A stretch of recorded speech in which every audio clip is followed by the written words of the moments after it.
আগে সেখানে যেখানে করছিলাম ওই জায়গায় অজ্ঞান করছিল, আর এখানে অজ্ঞান মানে অভ্যাস করে কাজ করছে। আমি সজাগ ছিলাম, মানে আমি দেখছি আর কি। দেখতে পারছো? আচ্ছা হ্যাঁ। আচ্ছা।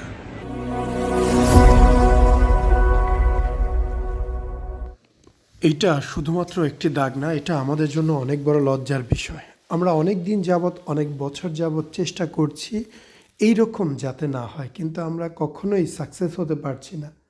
কেন পারছি না? বিষয়টা হচ্ছে অনেকেই এই ইনফরমেশন জানে না, এখনও পর্যন্ত পৌঁছায়নি। আবার অনেকেই আছে ভুলভাল ডক্টরকে ট্রাস্ট করে, তারা বাস্তবতা জানে না। সেই কারণেই আমাদের নিয়মিত ভিডিও দেওয়া। তো চলুন সম্পূর্ণ ভিডিও দেখি, রোগীর অভিজ্ঞতা জানি।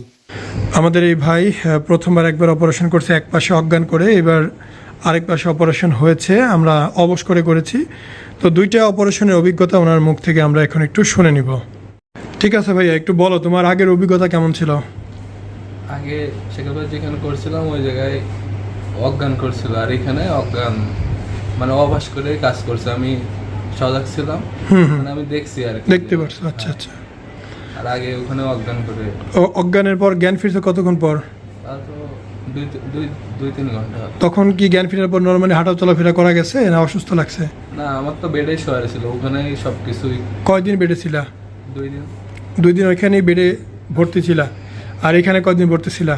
এখানে তো সকালে অপারেশন হয়েছে, সন্ধ্যের দিকে ছেড়ে দিয়েছে। আচ্ছা, এর মাঝখানে কি তুমি হাঁটা চলাফেরা করতে পারছো? জি। খাওয়া দাওয়া করতে পারছিলা? জি। অপারেশনের কতক্ষণ পর হাঁটা চলাফেরা করছো? অপারেশন করার পরেই তো হাঁটা চলা, কয় মিনিট পর হতে পারে?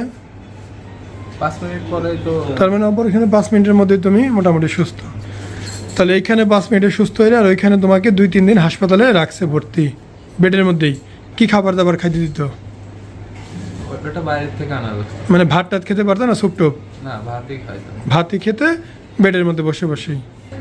জি, আপনারা তাহলে শুনতে পারলেন যে একটি আধুনিক সার্জারি, একটি সনাতন পদ্ধতিতে সার্জারি, তার মধ্যে কাজের কেমন হয় এবং রোগীর শারীরিক অবস্থা কেমন হয় বিষয়টা জানলেন। তো আপনারা যে যেখানেই করেন ঠান্ডা মাথায় বুঝে শুনে ব্যক্তিগতভাবে নিজে সিদ্ধান্ত নেবেন। ঠিক আছে? আপনারা যদি আমাদের এখানে আসতে চান আসতে পারেন, এসে আমাদের সার্ভিসগুলো দেখে যেতে পারেন। ধন্যবাদ। আসসালামু আলাইকুম, মোহাম্মদ শাকিল হোসেন বলছি। 2017 সাল থেকে আমরা গাইনোকমার্সি নিয়ে নিয়মিত কাজ করছি এবং ভিডিও প্রকাশ করছি। এই চ্যানেলে যারা নতুন এসেছেন, আপনাদের কাছে অনুরোধ থাকবে আমাদের এই চ্যানেলটি আপনারা ভালোবাসা দিবেন এবং সাবস্ক্রাইব করবেন। এবং যারা অলরেডি সাবস্ক্রাইব করেছেন তাদেরকে অসংখ্য ধন্যবাদ। আপনারা কমেন্টের মাধ্যমে আপনাদের মতামত জানাবেন। ধন্যবাদ।